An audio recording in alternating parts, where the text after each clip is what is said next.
Hi everyone, it's Fitz with your post-game talk here in Bramlage Coliseum following Kansas State's 72-71 overtime victory against Villanova in the Big 12 Big East clash. And this was a clash of two really pretty solid teams. Villanova's now lost 3 straight, which is odd because this is a team that ran through some really good competition in their postseason tournament.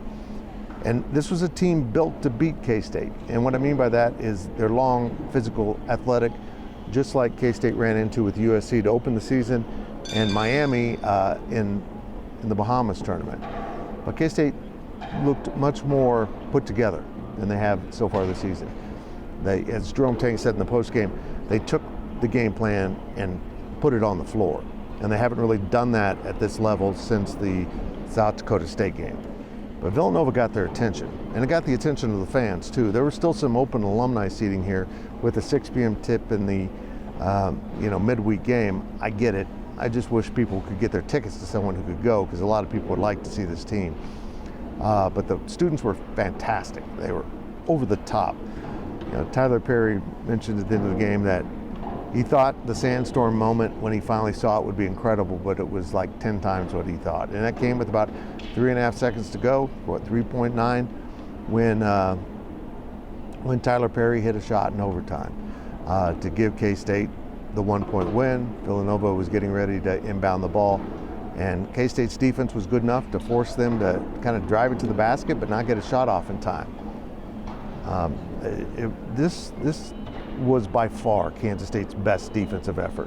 That's a really offensively potent Villanova team that hit 5 of their first 6 3-point shots and ended up hitting 35% for the game. In fact, I think they missed their next 14, and I think they were 5 of 20 at halftime. That's how good K-State started locking down on defense. This game followed the script that Jerome Tang's been saying his team would show, in that they were kind of learning to play with each other, learning the systems, learning the defensive rotations. Right now they're playing basically with 2 guys that were regulars last year, and David Gasson and Cam Carter, and everyone else is new. So in some ways it's just like last year, except even the point guard, Tyler Perry's new.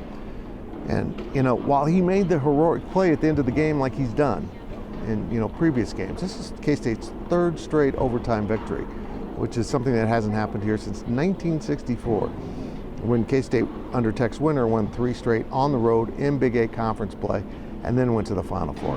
No pressure, Jerome Tang, no pressure at all. But this team looked like they had made a lot of progress after looking pretty bad last time out against North Alabama. North Alabama was at their top player, and K-State trailed the whole game and had to get it into overtime to win. So seeing this progress has to be refreshing for K-State fans. And seeing what the students just did after Jerome Tang challenged them earlier in the week has to be really refreshing to the basketball program. This was a needed win. They're now 7-3. They're heading out on the road on Saturday to go to LSU, travel to Baton Rouge to play a true road game against an SEC opponent.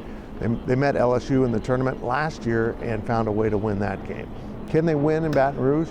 I think if they go down there and win, that it shows that their progress is continuing, that they're making a lot of steps forward. And the players said after the game, this is only the start. I mean, they still, Arthur Kaluma and Tyler Perry were pretty adamant that they've got a long ways to go. They're still trying to pick things up. But let's talk about Arthur Kaluma. He came in from Creighton, and at first we didn't realize how good of a player he was at Creighton. And then we found out, he played at a really high level for a lot of the season, and then he struggled at the start of the year, but he's slowly been getting better. And he absolutely dominated the first half of this game. He had 17-9 in the first half, ending up with 17-7, thank you. And then he ended up with 29-9. I'm so confused right now. But he was brilliant. He was absolutely brilliant, and he made Villanova adapt their defense at halftime to take him away. Cam Carter stepped up, and other guys played really good basketball in the void, but Kaluma kept plugging away. This was a gutsy performance. This is exactly what K-State fans needed to kind of get bought in on the rest of the season here.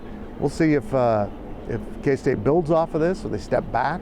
But my instincts and only seeing one Jerome Tang season makes it a little difficult. But I think he's got this team locked in better now than they have been so far this season. on the road Saturday. They'll be back home eventually, but they got one to prove that they can do it away from home. We'll see if they prove it.